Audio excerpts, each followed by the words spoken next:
Hey, what's up everyone, Morey Croson here, and today we're going to be going over the 4 keys to correct any mechanical flaw, and we're going to start the video right now. This is the newest edition of the Performance Lab. Reach your individual goals. You don't want to just talk about straight line speed. We also want to talk about your ability to quit. We break down your video. Let's make you into the quarterback I know you can become.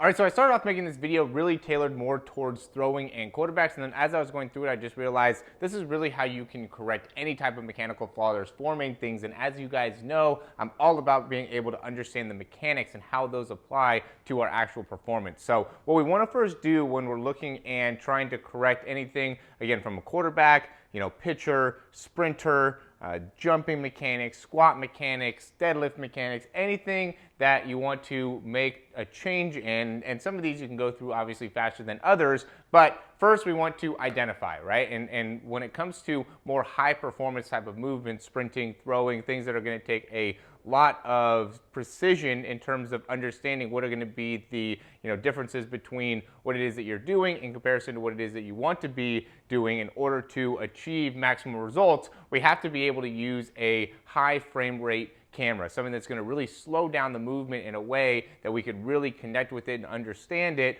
and see what is going on. So make sure that you really spend plenty of time identifying what is the issue, because a lot of times I think people miss what it is that they're looking to actually improve, and because of that you don't actually set up yourself to succeed through these 4 areas. The next thing is we want to set up a routine, and again, when the movements are a little bit easier to be able to correct, something like a squat, the routine wouldn't be something that's going to be as extensive, but when something that is maybe a part of your start or a part of your deep ball, being able to set up a routine is going to be critical to then being able to actually make the necessary improvements. So identify what it is. Let's say it's something going on with your wrist, or not landing with the right position of your foot. Now we want to be able to set up a routine to actually correct that, right? So create that routine, make that routine something that makes sense, something that you could do before you practice every single day. And then the third thing, and this is really, these 2 I think is where I get the most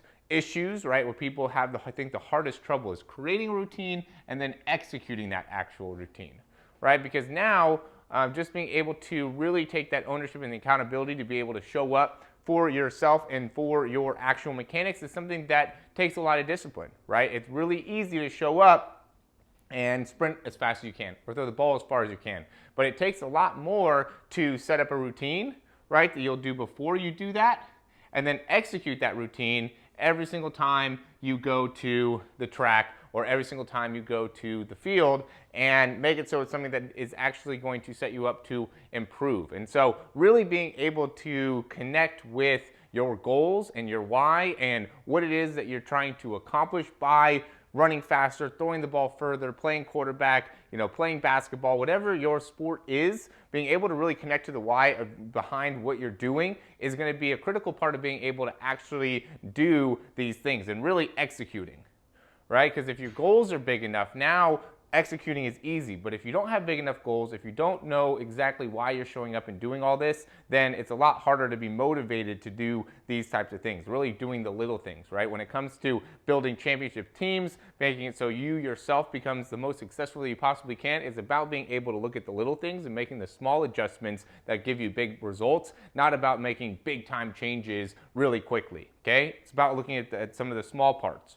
Last thing is implementing, right? So now we identified the issue, we created a routine to be able to actually fix the problem. Now we're working on that routine, right? We're actually doing that routine before we practice. Now we want to implement it into our sprinting form. We want to implement it into our throw. We want to implement it into our jump. We got to implement it into our lifting. And being able to then essentially repeat, right? Now you got through and you implemented it. Okay, this is going to take some time. It's going to take some practice. It's going to take, every single time being able to mentally have the focus to be able to make sure that you are going to actually see the results, right? Because when you get into the mechanics, when you get into the specifics, really you have to understand that there's a small degree of difference. And the more that you can identify, the more you'll be able to understand how important it is to be able to implement and stay focused on your ability to actually implement, the wrist flick, the foot position, the push off,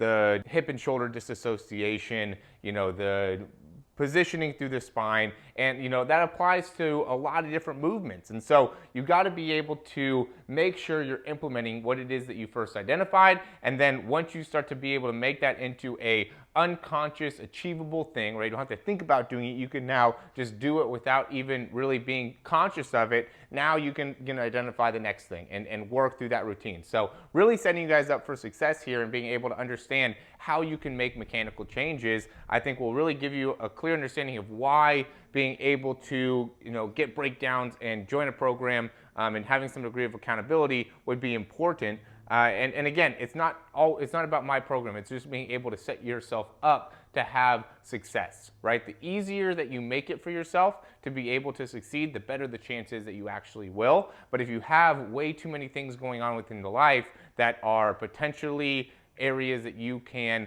let yourself down, or something can get in the way, or there could be distractions, or you don't have everything organized, then the higher probability there is that you won't actually be able to achieve what it is that you're looking to achieve. So really take that into consideration when you're thinking about how you want to look at your future, right? If you want to make big changes from 15 to 18, you have to be able to understand, right? I wish I did this when I was 15, guys. Like I really, as I've gotten older, I've started to really realize how important it is to really sit down and map out where it is that we want to be able to go. And you don't need to have everything figured out, but you do want to be able to at least have an idea of what it is that you're trying to accomplish and get done. So then it's not all just left up to chance. The less that you have mapped out, the more likelihood there is that you're going to get off track.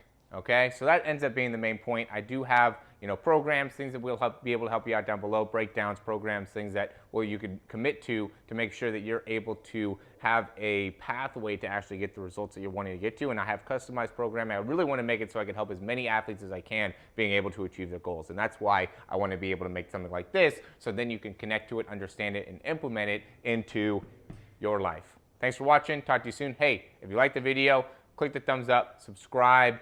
If you have any questions, comments, or recommendations, leave those down below. As always, thanks for watching. And if you're watching this video, I applaud you for showing up and watching this type of stuff, because that really separates you from a lot of the guys that are probably within your same class and even within your same kind of social circles. And so I applaud you for doing that. Keep showing up for yourself. It might not always be the popular thing, but it will end up being something that down the road, I'm starting to have friends that are like, oh man, I wish I would have known, or thought and acted the way that you did earlier on, because I would be way better in a way better position right now, and things like that. So just because you're not necessarily the most popular because of some of the decisions that you're doing or some of the things that you're watching, doesn't mean you want to give up. Keep watching, keep learning, keep better understanding, and it's going to all help you out in the future. So again, thanks for watching. Talk to you soon.